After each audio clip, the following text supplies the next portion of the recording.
My wife cheated on me with her ex. I humiliated her in front of her family and served her divorce papers. I never expected to witness something like this in my own life. I was used to hearing about such experiences from different people or maybe on social media. But going through something like that in reality can shatter your world. I'm a simple man and work as a professor at a university. I have been married to my wife, Lilacs, for 10 years, and we have 2 sons. I met her at a party where my aunt suggested that my mother should ask Lilac out on a date. I was never interested in dating, so I never really dated as I was always preoccupied with my PhD in education. However, after seeing Lilac, I was mesmerized by her beauty. Just like her name, she looked as soft as a flower. My parents were nagging me for a long time to get married, so I asked Lilac out. Our parents had already interacted with each other at the party and were eager for both of us to tie the knot. The first date was amazing. She was fun to be around and was studying dentistry at the time. We ended up dating for a year and got married. For the past 10 years, our daily lives were pretty much normal. She was a wonderful mother and wife, and I never felt any problems in my life after her arrival. She took great care of me, but that was only the beginning. I never knew that curiosity would lead me down an unexpected path. After 10 years of marriage, I realized that knowing about her past might have helped me untangle the knots that I never tried to understand. Things were going smoothly, and I had never doubted her until a month ago, on a random day. Everything turned very rough for both of us. Maybe it was me creating assumptions in my head, or perhaps she was hiding something because I never had any negative view of her before. One evening, she came back from her clinic at a usual time. I tried calling her, but she didn't respond to my calls. At first, I thought she had a lot of patients that day, so I called the receptionist at her clinic. She informed me that Lilac hadn't come to the clinic that day, which made me curious and tense. I was very anxious, thinking about what might have happened and couldn't sleep at all. It was past midnight when she finally came inside, looking really tired. I was about to ask her why she took a leave that day, but before I could say anything, she walked past me and said she had lots of patients today and wanted to sleep. Hearing her lie to my face while knowing the truth, I just sat there on the couch, anxiously wondering about the reason behind her deception. This was something new for me. I was irritated and annoyed by this, but then I decided to try to sleep because it was already late and I had work the next day. I went inside the room and saw her wearing her office clothes with her legs hanging from the bed. I took her into my arms and laid her properly. What could have been worse than realizing your wife, who never touched alcohol in 10 years of marriage, was now reeling badly from alcohol? I covered her with a blanket and looked at her face. She was sleeping peacefully and unbothered. I wanted to avoid any kind of conversation in the morning, so I left for work early. In the morning, I couldn't sleep at all because I kept thinking about it. I had to prepare question papers for my students' upcoming exams, so I thought waking her up in the morning would be a bad idea as it would lead to stress and arguments for both of us. I returned home and saw her car in the parking lot. While petting my cat on the front porch, I saw Lilac through the window. She was texting someone, smiling and blushing. As soon as I went inside, she immediately put her phone aside and started helping our elder son, James, with his homework. She always hugged me and kissed me, but this time her smile faded. After looking at me, she greeted me with a rough hello, which sounded disinterested. It was very awkward to face such an unusual behavior in just one day. Later that evening, I asked her to bring me a warm cup of coffee. She had the cup in one hand and was texting someone with the other, smiling. I looked over at her once and then looked away, but my second glance saved our younger son, Max, from getting burned with the coffee on his head, all while her mother was busy texting someone. God knows who. I shouted at Lilac for the first time in our 10 years of marriage for her carelessness. She kept apologizing, so I told her that I wanted to talk to her about a few things. I let the boys play video games for a while, so we could have a proper conversation instead of asking where she was last night. Knowing this might give her a hint, I asked her where her attention was and to whom she was talking on the phone. She looked at me apologetically, and as she was about to say something, her phone started buzzing. It happened 3 times, which made me very annoyed. She apologized and told me that she had met an old friend the day before yesterday, and last night they decided to catch up. That's why she was late. She still didn't mention that she wasn't in her clinic or about the alcohol issue. Agreeing or not, hiding information counts as minor cheating. What bothered me was that it was almost midnight, and I still saw she was online, chit-chatting on her phone. Update. It's been a month since the last update. As I mentioned before, I was preparing questions for my students' exams, so I was so busy with my schedule that I failed to make an update. On the same night, seeing her having a conversation with someone at 4:00 a.m. wasn't unusual, but the conversation I overheard made me realize otherwise. I would like to quote it for you all to read. Now, it wasn't a dream marriage of mine. It's boring and outdated, and I'm tired of the vanilla sex. Every time, God, I need spice in my life. Her desire for spice in our marriage made me question if I was an outdated, boring person. Did I really fail as a husband? I thought she was happy with me. Did the arrival of a new friend change everything? Who was even her new friend? She always slept in my arms, sometimes bought me flowers, and treated me so well. I couldn't believe hearing all of that. I went back to my side of the bed and heard her footsteps. The door opened and she came back, got inside the blanket, hugged my back like nothing happened, and fell into a deep slumber. My instinct was clearer than water and deep down. I knew she was drifting away from me. Honestly, after that night, I became suspicious of her and started following her. Everything went downhill, and it was worse than I expected. If a person is capable of minor cheating, then eventually they have something up their sleeve. I couldn't sleep at all, and my head was pounding badly. After breakfast, I told her that I could drop her off at the clinic. She didn't respond at first, and then she said she was going to meet James's teacher at parents' meeting. It was amusing. She didn't know that the meeting was yesterday and that I had already attended it, but I kept track of the lies she was feeding me. I didn't say a word and left for work. On my way to the office, I received a call from her clinic. The receptionist asked why Lilas hadn't come to the clinic for 3 to 4 days. She wasn't even responding to calls and texts properly. The patients had scheduled appointments, and when the doctor didn't show up, they were very frustrated because they had their appointments on the respective days. One thing led to another, and my doubts became clearer day by day. Instead of being a puppet, I decided to see it through with my own eyes.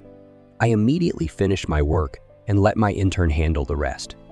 I left my office and went to her clinic, knowing she wouldn't be there. I entered the clinic and called her. She didn't pick up my call, but called me back after 2 minutes. I told her that I had visited her, but she wasn't there. She couldn't say anything for a few seconds, and then hesitantly responded that she was visiting an old patient who couldn't come to the office, and had to describe the process of an RCT. She was lying because when I asked the receptionist if there was any home visit appointment, she said no. I went back home, and both of my sons were silently studying. Our nanny takes care of James and Max. She was an old friend of my mother and the most trusted person. I cooked dinner for them and finished assembling the papers so I could ask for a few days of leave to follow my wife's whereabouts. Things went as planned, and I decided to remain silent until I gathered all the proof to properly defend my doubts. At the dinner table, I asked James about the incident, and he asked me what meeting I was talking about since we had already attended the parents' meeting. The look on Lilas's face was satisfying. She took a bite and said she just wanted to talk to James's teacher about his progress. I put my spoon aside and looked at her. She asked me what was wrong. I sighed and asked if she saw the progress report I sent her over the phone. She apologized and told me she had forgotten. I asked her how she could forget something so important while being on the phone all day. She irritably asked whether I was trying to say that she does nothing except be on the phone all day. I told her no, and she was taking it the wrong way. She stood up, very angry with my statement, and shouted that I was being baseless and that it was me who never tried doing anything for the family.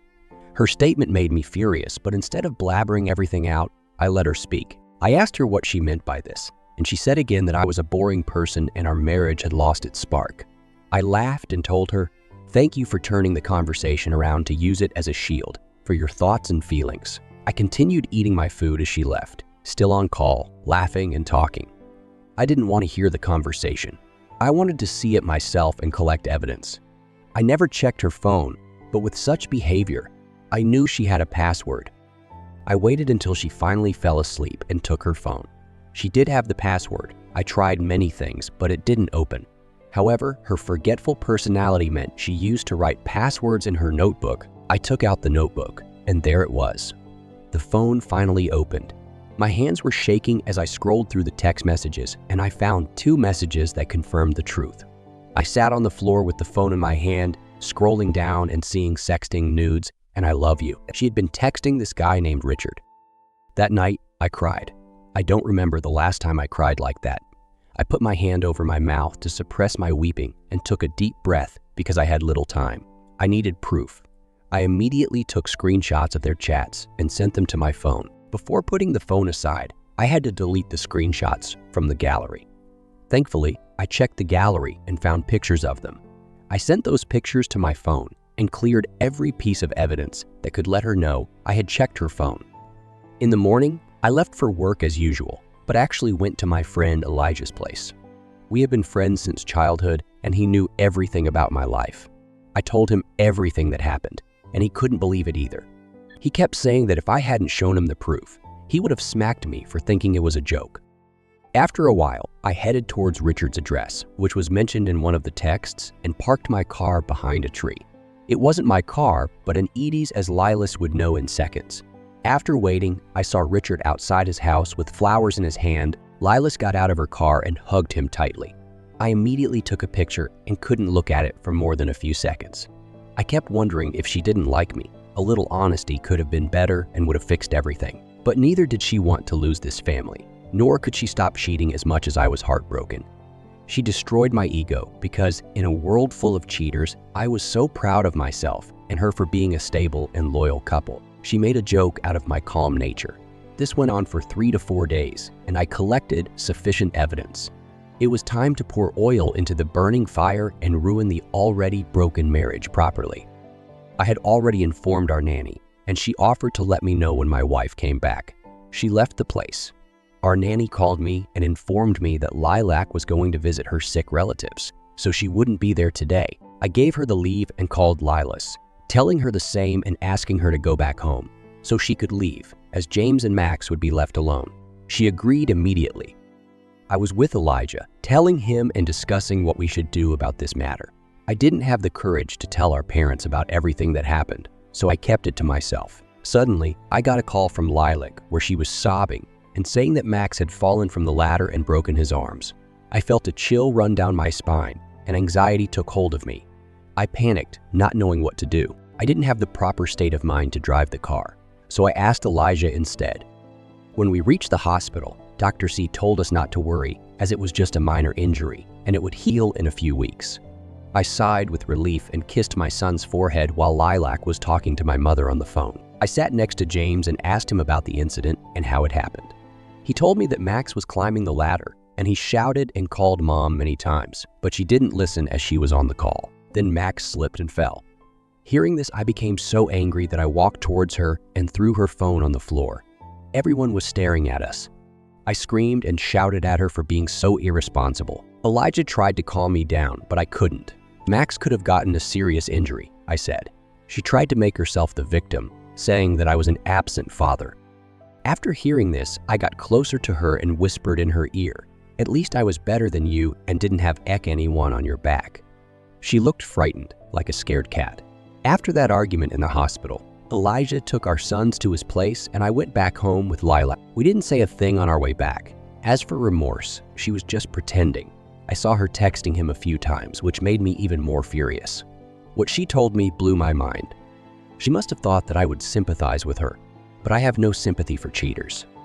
She told me that she dated Richard back in her high school years and that the relationship ended a month before our marriage. She never wanted to marry me, but had no choice. You see, Lilas's dad is also a dentist and had his own clinic, which Lilac was eyeing. But her dad set a condition that she had to marry someone respectable to inherit it, or else it would go to her brother, who was 5 years younger and also interested in pursuing dentistry.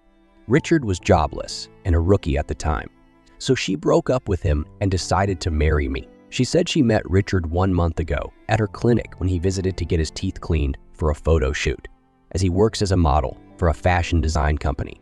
After meeting him again, things escalated slowly, which led to this situation. I had tears in my eyes, and she was already crying, begging me for another chance to fix things. But it was all a play by now. She knew Richard wouldn't marry her, and she couldn't afford to lose a stable family. She also stated that I was not her type of person, and half the time she felt confined in our marriage. In response, I asked her whether she was blaming me for having a different personality, which made her cheat and not her own actions. She stood up and started shouting at me for not being understanding, which is why she preferred Richard over me. I grabbed her by her hands angrily and told her to shut up with the bullshit and manipulation. I told her that cheating was her own choice and that she wanted to do it, not because of me. I was so angry at her claims, and I did everything I could to leave the place. I asked Elijah to drop James and Max off at their grandparents', and I stayed at his place for a while. I hadn't spoken to him after arriving at his place because I didn't want to talk to anyone. Maybe unleashing my emotions in front of strangers might help me calm down. I was only able to think straight. Hey people, I know I took a while to update. Thank you for checking on me. This is the last satisfactory update. Also, Max is all healed now, and I was working on my latest project, which basically means satisfying my ego. I spent 3 days at Elijah's place and did my college work. I refused to talk about any of this with him and avoided every conversation related to it. After a while, I went back home, and much to my surprise, it was decorated with flowers and balloons. Then Lila came with flowers and started apologizing and begging me for forgiveness. She had been texting me and calling me, and I avoided talking to her. I had no feelings for her except pure hatred, but for my revenge, I agreed to be manipulated by her. Her acts of being pretentious all the time were clear to me, and honestly, she never really took care of the kids. The nanny did. Being a mother is a responsibility, not a favor for your own child. That's why the kids preferred me, or the nanny, over her own mother. I was busy preparing for Max's birthday, and other things pulled by Lilac, like couple therapy and other different efforts to rebuild our relationship. She was trying so hard to make it look genuine while meeting on my back once a week. We decided to invite close family members for his birthday, which included my parents and siblings, and the same for hers. Before everything happened, birthdays used to be so fun and festive, but now it feels disgusting to think that she was just pretending the whole time. After the cake-cutting ceremony was the time to reveal the biggest gift to her father. I asked James and Max to go to the other room and open their presents while everyone was chilling out.